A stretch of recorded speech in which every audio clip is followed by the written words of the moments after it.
আসসালামু আলাইকুম। আপনারা সবাই কেমন আছেন? দেশ বিদেশ যে যেখান থেকে আমার ভিডিওটি দেখছেন, আশা করি ভালো আছেন। তো ভিডিওটি না টেনে একটা লাইক দিয়ে দেখা শুরু করুন। এখানে রান্না করতেছি গরুর মাংস। তো এটাকে আমি মাখিয়ে রান্না করব।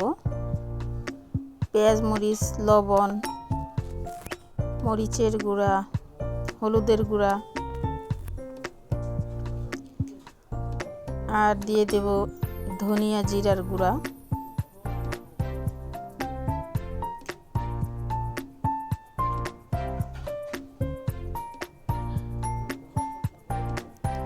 এখানে দিয়ে দিলাম গরম মশলাগুলো, তেজপাতা, একটা স্টার মশলা, দারচিনি আর কালো এলাচ, সাদা এলাচ।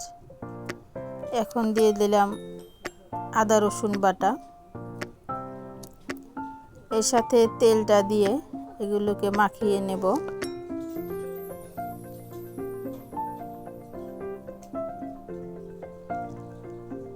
তেল দিয়ে এখন আমি খুন্তির সাহায্যে মাখিয়ে নেব। এখানে অনেকগুলো হাড় আছে, সেজন্য আমি এটা দিয়ে মেখে নিলাম। এটাকে বসিয়ে দিলাম। আর এদিকে ডাল রান্না করতেছি।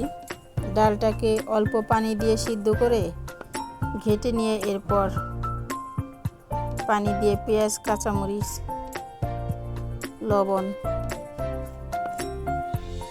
সামান্য একটু আদা রসুন বাটা আর হলুদ দিয়ে জাল করে নিতেছি।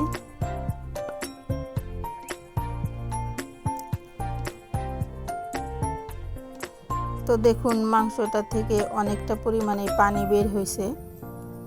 এগুলোকে একটু কষিয়ে নিই।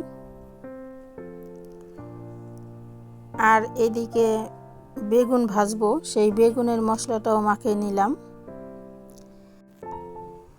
সব ধরনের মশলা দিয়ে বেগুনটাকে মাখিয়ে রাখবো কিছু সময়, এতে করে এর ভিতরে মশলাগুলো ঢুকে যাবে আর বেগুন ভাজাটাও খেতে ভালো লাগবে।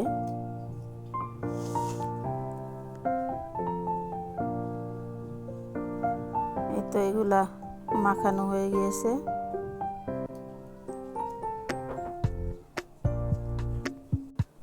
এখানে যেহেতু অল্প মাংস, তো আমি আরও একটু পানি দিয়ে কষিয়ে নেব। এরপরে দিব ঝোলটা। তো মাংসটা কষিয়ে নিয়ে ঝোলের পানিটা দিয়ে দিলাম। আর এদিকে ডালটাও হয়ে গিয়েছে, সেই ডালটা এখন আমি তেলানি দিয়ে নিচ্ছি।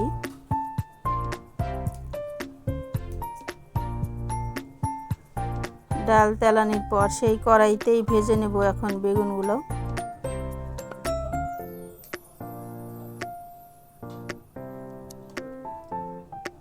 বেগুন ভাজাতে একটু বেশি পরিমাণে মশলা দেওয়ার কারণে মশলা সহ ভাজাটা খেতে ভালোই লাগে। আর এদিকে তরকারিটা এখন আমি একদম কম হিটে বসিয়ে রাখবো কিছুক্ষণ। দুপুরের রান্নাটা শেষ হলো। তো আজকের মতো এ পর্যন্তই। সকলে ভালো থাকবেন। আসসালামু আলাইকুম।